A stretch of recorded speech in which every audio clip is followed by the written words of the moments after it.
ఒక్క ఓటమికి, చిన్న కష్టానికి కుంగిపోయేవారికి, నాకు ఇది లేదు అది లేదు అని బాధపడేవారికి ఒక స్ఫూర్తిదాయక కథ. అది 1936 హంగరీ దేశానికి చెందిన కరోలీ టకక్స్ సైన్యంలో చేరాడు. కొద్ది రోజుల్లోనే రైఫిల్ షూటింగ్లో ప్రావీణ్యం సాధించాడు.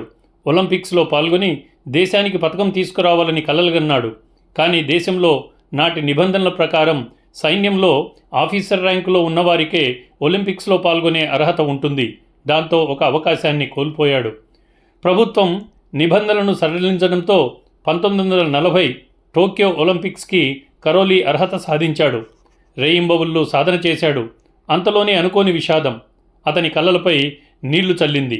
1938లో సైనిక శిక్షణ పొందుతున్నప్పుడు ప్రమాదవశాత్తు ఒక గ్రెనేడ్ అతని కుడి చేతిలో పేలి తీవ్ర గాయాలయ్యాయి.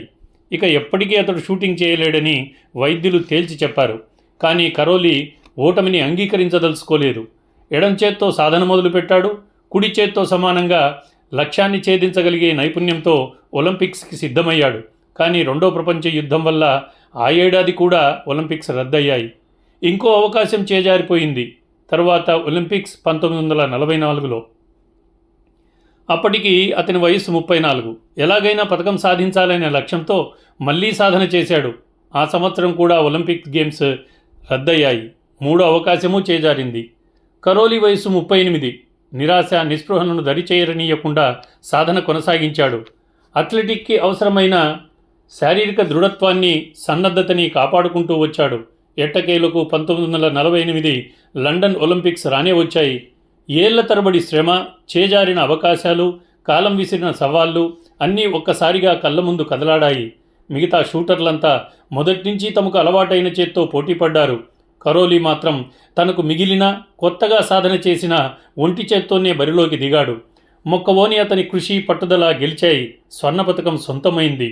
12 ఏళ్ల సుదీర్ఘ నిరీక్షణ ఫలించి బంగారు పతకాన్ని ముద్దాడాడు.